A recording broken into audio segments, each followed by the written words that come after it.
Hi. Hey, let's just wait a couple minutes. I was surprisingly prompt after my earlier phone debacle. So I'm impressed. I'm impressed you figured that out quick. I called in help from my husband. Yeah, he phoned me back. He's like, I Googled it. Do this. Nice. Yeah, yeah. Good.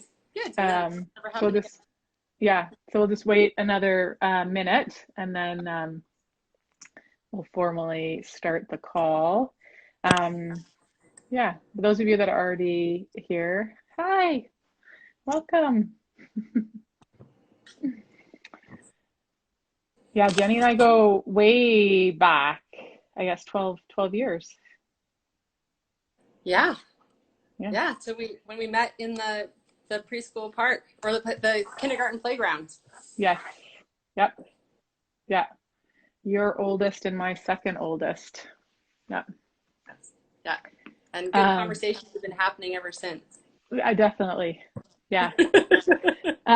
Okay, well we'll get rolling and see who filters in. I'm Dawn Ross of Bit by Bit Bodyworks, and yeah, Jenny and I met at the kindergarten playground, and I am a movement therapist and work with people to just become better connected and gain awareness and curiosity and to kind of fight lots of the thought viruses that are out there in terms of our body and how it works and how it doesn't work. And yeah, and Jenny is also a therapist, just a different kind of therapist. So I'll let you introduce yourself.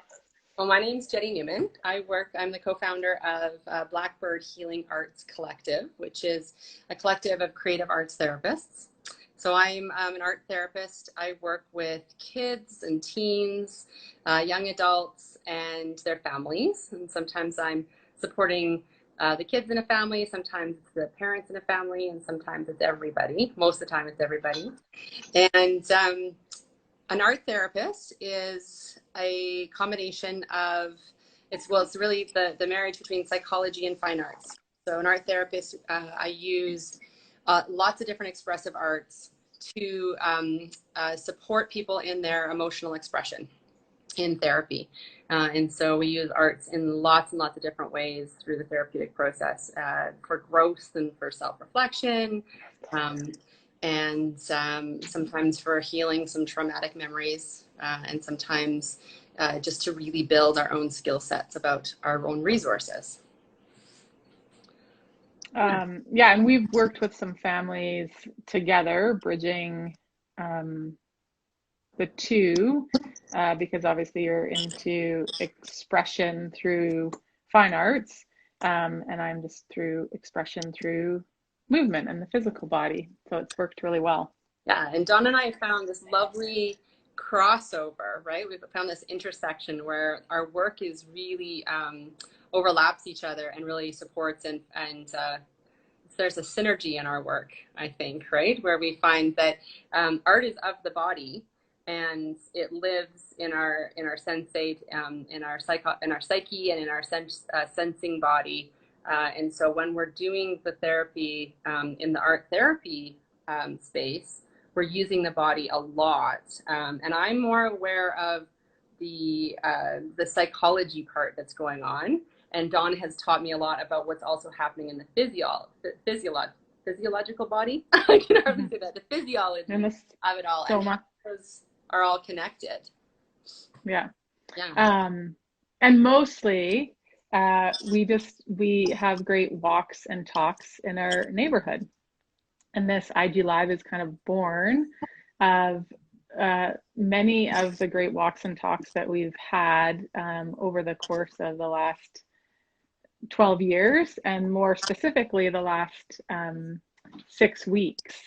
And in some of our own kind of new, for me, I will say definitely new awarenesses and a different understanding and a different lens of some things in terms of, the physiology of a stress response.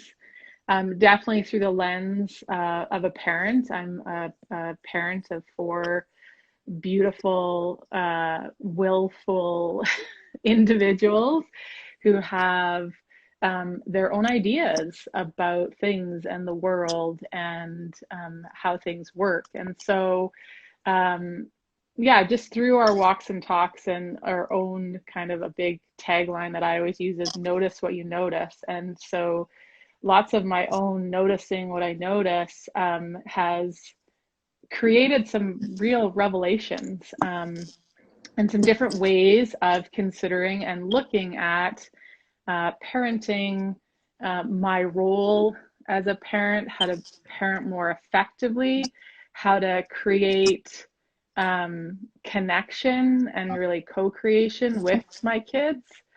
And it influences also how I work with my clients, because I've always been a real co-creator with them. And sometimes as a parent, it's for me, there's an easy kind of rake you can step on in terms of thinking that I know better, or defaulting to whatever I experienced through how I was parented, and really having to have awareness around, is that what I want to choose? Absolutely. Yeah. I'm reflecting on just even this morning in our house, Dawn, around the moments where there was success in co-creating experience, where we felt like a team, and then there was moments that were explosive and felt like a fail because it was my parent agenda overriding where my kids were at. And I those are the moments that can be some of the rockiest in our house, is when I'm not listening to their voices, or I'm overriding what they're trying to tell me, and I'm not slowing down to notice where they're at. And so I was really reflecting on that. Such an ongoing learning process that we're talking about, right? That it's, we ebb and flow in our own capacity to be present and noticing. And there's times when even this morning, multiple times where I was present and noticing and co-creating, and we were having team moments, and then other times where it got a bit more divisive against me against the kids. And I would love to be able to go back in time and rework those, but realistically, we just go forward into more moments of noticing, and sometimes stepping out of the noticing and having our own stress responses and moving back into that awareness. Yeah, and just as you're sharing that, I really resonate, and anyone that's on the call that maybe isn't a parent, it's okay, because when you zoom out, this is the same conversation when you're looking at a relationship between two adults. When you're looking at the relationship between our mind and our nervous system, or our sensory system, that they're in a boss and a coworker, in a friendship, these are feedback loops that we can show up from a space of wanting to engage and learn, or we can show up from a space of agenda. But in all of these relationships, there is a top-down ability of being informed, and also a bottom-up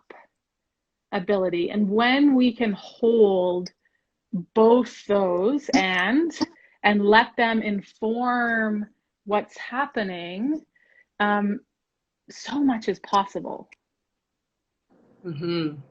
There was something you said the other day that really stuck with me around that question. There's the approaching any situation with this is what I know, right? And I'm paraphrasing what you had said, but it's or you can come at it with what do I not know? What do I need to know? Or what don't I know?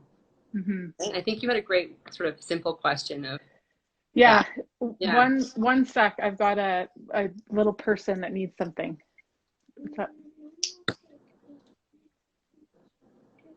Well, can you connect with her through the iPad? Maybe she'll just come directly here. She's already there.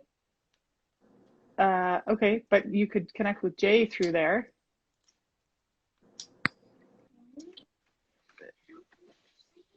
Like you could text Jay through the iPad, but he's at the community center with her. Well, we'll see. She's working it out. We'll see. Yeah. Yeah, I think that was rule number 9 from the Jordan Peterson stuff, Yes. and this idea of assume everyone knows something, like, when we go into a conversation and we're thinking it's about proving what we know, but if we want to be in this seat of learner, what's more important than what we know is actually discovering what we don't know, learning Right. more about what we don't know. Yeah. And so that's that, awareness piece, I think, over agenda. And when we can recognize when we're in that seat of discovery and awareness or unfolding, rather than in that seat of agenda, Yeah. that is what becomes distinctive of having a growth mindset With versus a fixed mindset. right. With Yeah. parents, a lot of the parents will reflect to me, or in my practice when I'm talking with parents or even with talking with friends, um, kids' behaviors, right? Or behaviors of anybody, our children, our friends, our family, adults, right? It's not age specific in any way. Yeah. It's that behaviors get our attention faster, right? They're louder. They're meant to serve a purpose, right? They're a tool. Our behaviors are a tool to communicate kind of where we at or what we're needing. And we're trying to always get our needs met, right? And we're always doing our Yeah. best. And I think this is Yeah. something, especially that I'm hearing parents reflect about, and well, people reflect about right now after being, through this COVID experience for so long, is that we're getting a bit more. It's tricky because we're bumping up and reacting to each other's behaviors and being quite reactive, and yet behaviors are just a form of communication. They're telling us something, right? Mm-hmm. So if we can stay in that place, or if we can stay in the place of noticing the behavior and staying in that curiosity place of wondering and being curious and saying, I'm curious what this is trying to tell me, right? Mm-hmm. What is it trying to show me? What need is trying to be met? Mm-hmm. What is this behavior serving? And for me, the easiest question I can hold is to say just that, like, I'm curious, mm-hmm. right? Just to hold on to that curiosity.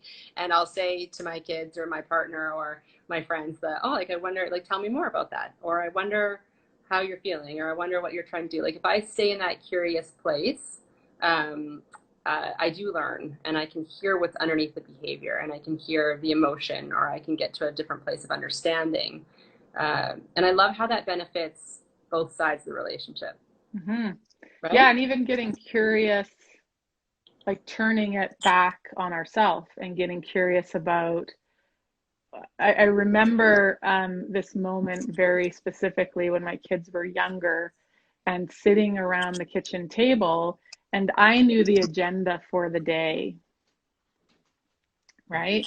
Yes. And so I knew that after we ate, we had errands to do. And I also understood that kids that weren't hungry were happier kids. And so I had made lunch and was like, everyone get down to the table. And I found myself annoyed as they were getting up and down from the table. And I was just like, just sit and eat. And then I had this moment that was like, oh, wait a second. They're actually in tune with the fact that they're not hungry. Mm. And so what if I just pack up their stuff and have it in their backpack so they have access to it, and we go do what was planned? Right. But that wouldn't have been possible if I didn't kind of turn and look at, like, why was I react, like, what was happening for me? Then all of a sudden I could have this inkling into, oh, like they're not interested, like they're not hungry. Right. So it's like, do I want to train out of them That's being right. in tune with their own hunger signals? Yeah. No. Right. That's something you're Yeah. not really in control of, right? Is that Yeah. they're yeah. That's Yeah. awesome. Yeah. You know, we were talking about another moment like that, and I'm going to bring it in because we were talking about like our stress responses, right? And Yeah. how. Oh, And, one oh yeah. sec. Florence is back. Okay. What's up? Okay, well, if you wait, when I'm done, I will bike you over. About 20 minutes. Okay. Okay. I love you. Yeah. Okay. Go ahead. Sorry. Oh, I'm no, back. we're talking about stress responses and fear Yeah. responses, and some of those behaviors are because, like a lot of people, we look at a behavior and we recognize it as behavior instead of other, like listening to what's below it or underneath it or what's motivating that behavior. But also, we do perceive things sometimes as misbehaviors instead of fear responses, or Yeah. instead of stress response. So I'm going to use like stress response and fear response kind of synonymously, right? But that there's times when kids like will see people, and again, I keep saying kids because that's my frame of reference right Yeah. now. I'm constantly with my kids, but Yeah. it is for anybody of any age where we see it something as a misbehavior and frustrating to our own agendas, our own wellness, when really it's a stress response, and it's really there for their own someone else's own self protection, right? Because they're Yeah. feeling. Their psychological safety is, And I or think physical safety, but usually usually there's a sensation that comes up of fear, and it might be construed as danger. right, there's like a perceived threat, something's happening, Mm-hmm. right? Mm-hmm. Where it's maybe not really a threat, but it is being perceived, right? And this Yeah. is you and I have noticed it's happening through the whole system, right? Yes. This is where the system is just so wonderfully designed, because there is a sensation of that. There's an understanding in our brains of that. There is a physiological response happening. Our computer brain's trying to make sense of what's happening in the body and sort it out. And um, people have, I always talk about like all the F's, all the fear responses, right? There's the fight, the flight, the freeze, and the faint are some of the common ones. And then we've also been talking about there's the fawn response, right? Where we kind of want to go into the Try to peacekeeping. befriend. Yeah, Try to befriend. befriend. Yeah. Yeah. There's the fib response. There's flock, where you gather with others. Yeah, Um, that one you see a lot with this sort of like politicking or kind of gossiping or trying to, yeah. yeah. Yeah, it happens like in really big senses where if there's a natural disaster, we flock as a fear response, which is Yeah. helpful. Yeah. And other times it is, like you're right, in a smaller social way, it can be more harmful. I do think, and then we've also got fool around. Kids will fib or fool around or fidget. That's one that I'll see a lot. Where if especially in my practice, if we're talking about something really hard, there'll be lots of fidgeting and moving in the body, and you can see the body trying to take care of that the fear that's coming up. Yeah. And one thing to remember, that all of those fear responses are really, really helpful tools, right? They're all super handy. They're all there Yeah. because these are part of our tool sets. And yet, when we don't recognize them as helpful strategies, we end up causing shame in others, because we can put people down, or we can become judgmental toward them because of their own responses. I'm noticing that a lot. We're hearing about that a lot lately, because we've been living through this crisis, and people have been not being surrounded by their usual resources. And so there's a lot of learning going on, right? There's a lot more perception of threat and fear, and plus a lot of learning about new strategies. There's a lot of closeness where, for some, right, they're being closer in their relationships because they're stuck together for a while, and for others they're more isolated from their relationship, right? And so people are having more of those stress responses. And sometimes, and I find like in myself, I'm not always aware of my stress response, right? Yeah. I might notice a physical sensation in my body, but a lot of the time I also might not. Yeah. Uh, Well, the fib one is the one that we've been talking about recently, like on our walks. And I'll just fill in a bit of a backstory here as to how it kind of came about. Because I've kind of had this sense of stress response, you know, being fight, flight. I knew flock. I knew fool around.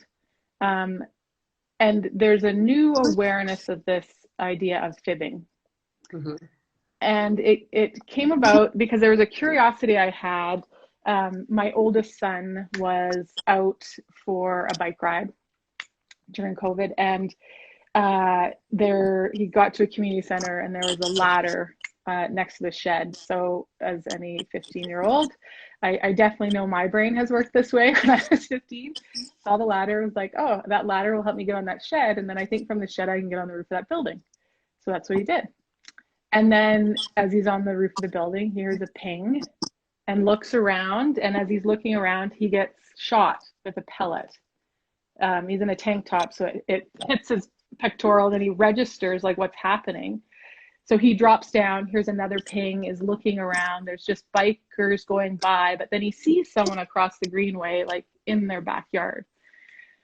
So he thinks, oh, maybe that's, but they're against the fence now. He can only see the top of their head. So he doesn't know, but he gets down, gets on his bike, books it home. I'm not home at that point. But he tells his dad what happened, and they phone the non-emergency police number. So then I pull up home from getting groceries as the police pull up.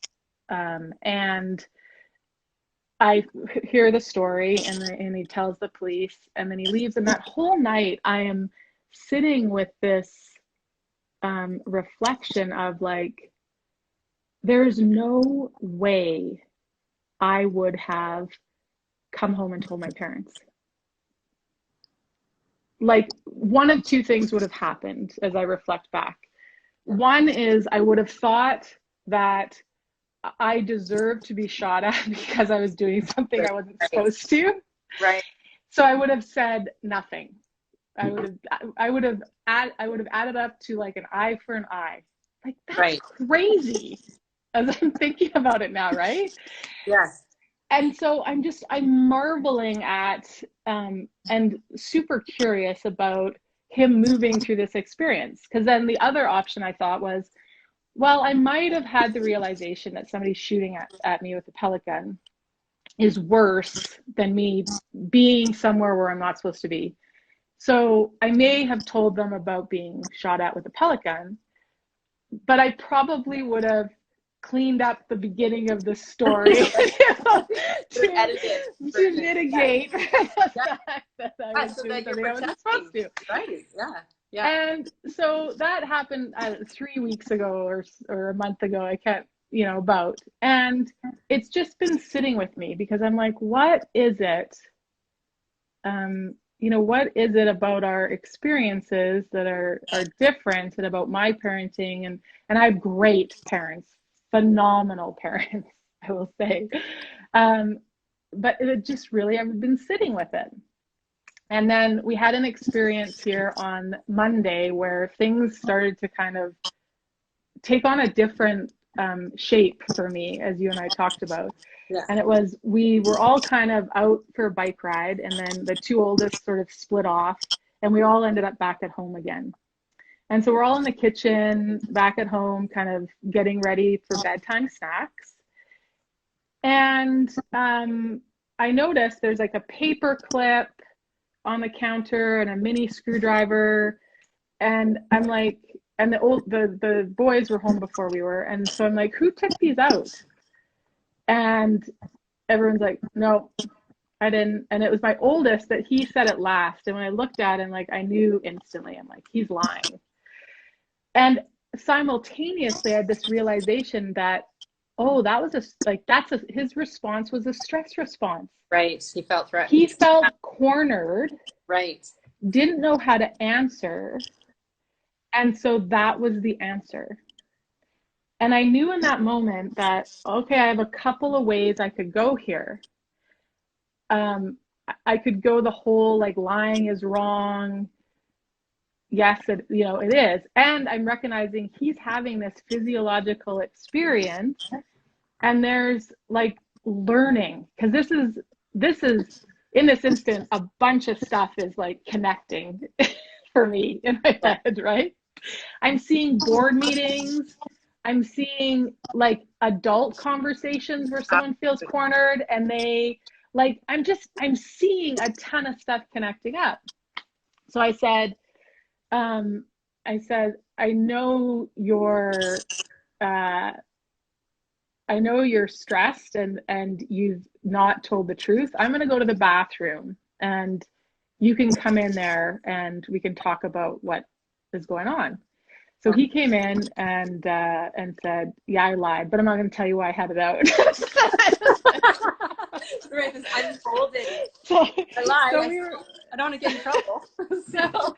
And I said, "You're not going to get in trouble." And we actually talked and unpacked a little bit about that was a stress response. And I asked, what was going on in your body, and like he's like, "I don't know, that's just what came out." And so like we got into some really great stuff, because at the end of the day, I want him to understand what's happening. Right. Yes. Yeah. And the awareness of what happens. Yeah. Yeah. Because this isn't going to be the first time that he feels put on the spot and answers out of a stress response, right? Yes. So the more skill he has and the more awareness he has of that, I just think I just had this epiphany at 46. Like, I'm like, man, how different can his teens and 20s and even since then, you and I've had this conversation, that the like the connection and the conversation within our family since that moment, like he's come in and shared stuff. And my youngest, who usually has a really hard time, once that initial lie happens, to do the acknowledgement and the repair, right, she did this week. Oh, right on. Yeah. Right. Yeah. And so I just see the possibility in all of that. Yeah. Let's pause on that piece around that repair, because I think that's really, really important, right? Because we notice that this is those moments that wanting people to learn in childhood so that they can take some of this skill into their adult life, right? Because you do see adults getting caught too, where without the awareness that this is just a natural automatic response, right? We don't have a lot of conscious thought around our fear responses, right? They happen, and we don't always know how to get out of them. And so if we get caught in that lie where we're cornered, or we're feeling, I need to protect myself, right? Like, here's a threat, and that lie comes automatically, then we know. Now we're dealing with some shame, because now we know that we lied. And yeah, because what does society, what does culture say about, right? And we've heard lying is bad, and yet fibbing, this thing, is actually a self-protective mechanism that came out in that moment to keep ourselves safe, right? Like if you ask the toddler, like if you see somebody, the toddler spills their glass of milk, and you ask the toddler, "Did you spill your milk?" They'll automatically say no, right? Even though the toddler can see they spilled the milk and you can see they spilled the milk. So we don't want to set people up. Right? If you set them up and say, "Did you spill the milk?" They're going to say no automatically. Then the reaction might be to get mad at them for lying, right? So it's like this double whammy. And now we've got shame happening, and shame is like sticky and yucky. And even thinking about shame makes us feel shameful, right? So it's like, it's a really hard one to unpack. And so we can go back and say, well, let's not set our kids up, or let's not set each other up by even asking those. If I saw you spill the milk, then I say, "Oh, the milk spilled. Let's clean it up together." Or, "Would you like some help cleaning it up?" Or, "The cloth is right there," right? Like there's a lot of ways to support each other instead of building up that shame. Yeah. Yeah. And Walking someone into the corner. right. But one of the things I especially notice this with teens is, and I think we all do it. And I work with a lot of teens that have some awareness of what this is that they'll talk about when we get caught in that lie, it's really hard to get out of because now we have to keep lying because now the threat is we're going to get in trouble for lying. Mm-hmm. And so there's just more threat. And so, I definitely would say that was my experience growing up, which resulted in a number of things. One definitely was that shame piece. So I just withheld stuff more from my parents, or maybe stayed in situations longer for fear of getting help, if that makes sense, than was yeah, necessary. yeah, And it also created, which I see in the people that I work with, and that I've worked through myself too, is this divisiveness that occurs within ourselves. right. Yeah, within our own bodies, right? Within our Yeah. own psyches, within our own way of rationalizing our own behaviors. And it's just this othering. Yes, yeah, that's a good way of putting it. Yeah, and so one of the pieces that I love to work with and play with, right, is that how do we get ourselves out of those moments in a graceful way? How can we be compassionate to our own beingness, right? And knowing that if we get ourselves caught in that moment where we've defended ourselves with a fib, how do we reset and say, oh, I need a minute, right? How do we pause and notice in that minute to say, actually, that's not quite truthful, right? And to have, because I feel Yeah. like that's really, that's that Or really when you get asked the question, to be able to say, I need a second. Yeah, in that, right? Because I can feel, and if I don't slow myself down, I can't navigate it with any skill or any awareness. I'm just getting taken by the threat response. Yeah, and then we're not using the resources that we really have available to us, right? And with teens, I'll play with the image of the train, right? Sometimes if we get on the untruth train, and I don't even use the word lie because I feel like that's already loaded, right? So there's times when untruth happens, and they get on the untruth train, and I'll say, you got, like, if you stay on that train and keep going, you're on it, and it's hard to get off. But you're also allowed to slow the train down and get off at the station and switch onto the truth train and take a different path. And that's practicing. And so then it's working, like you said, working backwards. So we get into that place of really noticing that first moment of sensation in our body of the fear response, right? That first moment of response where we can really, really start using our own self to calm ourselves down in that moment and slow the moment down to find those resources, because we have them, right? Those internal resources are there. Yeah. And how, I just really feel the palpableness of the fact that if I'm not capable of that as an adult, like my kids can't hope to move into adulthood with it. Yeah. Like they have to, it's because, by a lot, like we're animals, right? Like and so there are these under language like things that come up and happen. And me getting really curious about what's happening for me, and having there be space for them to gain greater understanding around what's happening for them. That just brings a whole different level of skill, like, into the world, which I think is beautiful and necessary, and not necessarily easy work.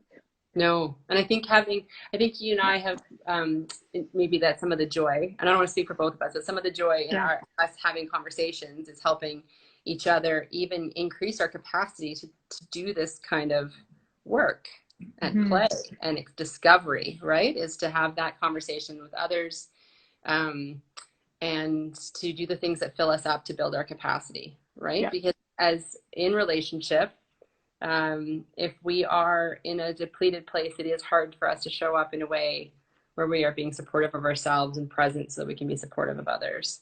And I think, there's a lot of, this has been a long time.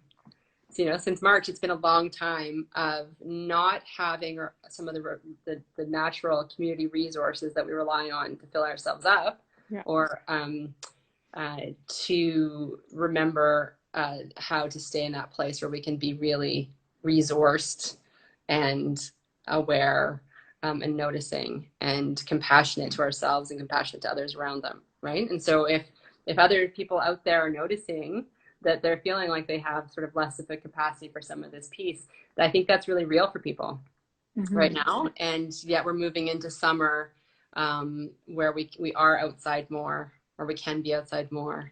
And hopefully people are finding other ways that are creative ways that they can keep themselves in a place of noticing their own stress responses and finding, healthy ways to fill themselves up and keep that capacity there, right? So that we really rely on our relationships with other people to help us feel whole and healthy. I mean, that is the next thing of humans.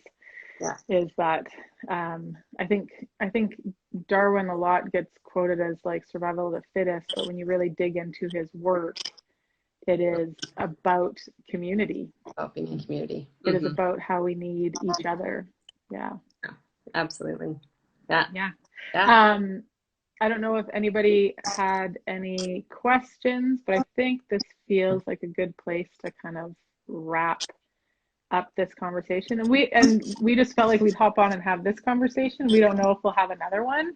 I mean, we will, but we don't know if we'll have it in front of anybody. But but so if you watch this, because I'll post it on my feed, we welcome comments or your own reflections in anything that was shared, like how it resonated with you, where you see similarities or where you see have had different experiences. So yeah. Awesome. Well, thank you for this today, Dawn. Yeah, you too. Okay, everybody. Bye. Bye.